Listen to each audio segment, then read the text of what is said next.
કલાકારોને લઈને વિવાદ ચાલી રહ્યો છે. તો કલાકારોને લઈને વિવાદ ચાલી રહ્યો છે. જો હું કાળા તેડકાનું અત્યારે તેલ વેચું છું, બરાબર, એટલે મને તેલ વેચવા જો, કેમ કે અત્યારે તમને ખબર છે મંદી બહુ છે, એટલે હું તેલ વેચીશ તો થોડોક મારો ધંધો આગળ વધશે ને ધંધો આગળ વધશે તો હું 2-4 સારા ઘર બનાવી શકીશ.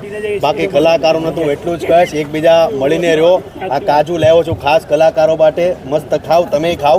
સવાલ બહુ અઘરો પૂછ્યો મને તમે, પણ તમારો પ્રેમ આપતા રહેજો, તમે ખાવ કાજુ, બસ આવી રીતે.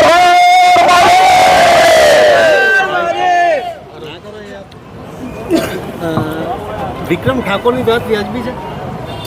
હા, હું એ જ કહું છું, હું અત્યારે તેલ વેચવામાં એટલો બીજું છું ને આ પાછું કાજુ ખાવું પડશે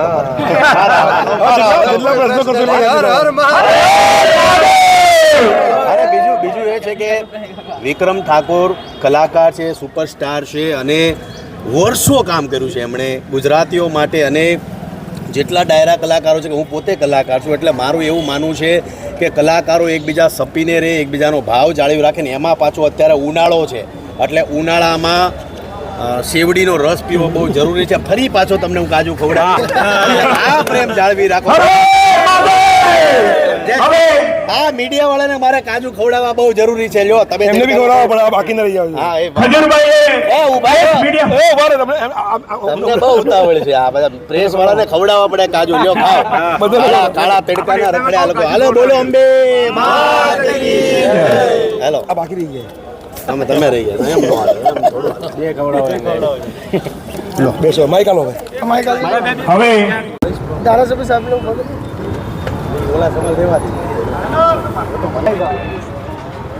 આજે ખાસ અહીંયા હું પાલનપુરમાં આવ્યો છું. ખજૂરભાઈનું પુત્ર સિંગતેલ છે એ લોન્ચ કરવા માટે આવ્યો છું. બસ તમારો પ્રેમ જાળવી રાખો, ખૂબ પ્રેમ રાખો.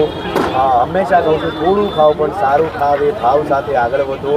હંમેશા પાલનપુરે ખૂબ પ્રેમ આપ્યો છે, બનાસકાંઠાએ ખૂબ પ્રેમ આપ્યો છે. જ્યાં જ્યાં જાઉં છું ગુજરાતીઓની લાગણી મારી સાથે જોડાયેલી હોય છે. અત્યાર સુધીમાં 352 ઘર જરૂરિયાતમંદ લોકોના બનાવ્યા છે. અને કલાકાર તરીકે આ ચેનલના માધ્યમથી એ જરૂર કહીશ કે જ્યાં સુધી કામ કરતો રહે, જરૂરિયાતમંદ લોકો માટે કામ કરતો રહે છે. અને હરેક લોકોને કહું છું કે કદાચ તમે 10 રૂપિયા કમાતા હો તો 4 રૂપિયા ગરીબો પાછળ વાપરો. કારણ કે મારું પોતાનું એવું માનવું છે કે કદાચ તમે ગરીબો પાછળ 1 રૂપિયો વાપરો છો તો મારો મહાદેવ તમને 10 ગણું આપે છે. એની હું પોતે બાહેધરી આપું છું. એટલે તમારી પાસે રૂપિયા આપ્યા હોય, ભગવાને તમને રૂપિયા આપ્યા હોય તો એવા જરૂરિયાતમંદ લોકો સુધી પહોંચો. કેમ કે ધરતી પરના કોઈ ઈશ્વર કોઈ હોય તો હું આ ગરીબોને માનું છું અને એની સેવા હું કરું છું. એટલે બસ આવી રીતના પ્રેમ રાખો. ફરી પાછો થોડાક શબ્દોમાં કહીશ કે થોડું ખાઓ પણ સારું ખાઓ.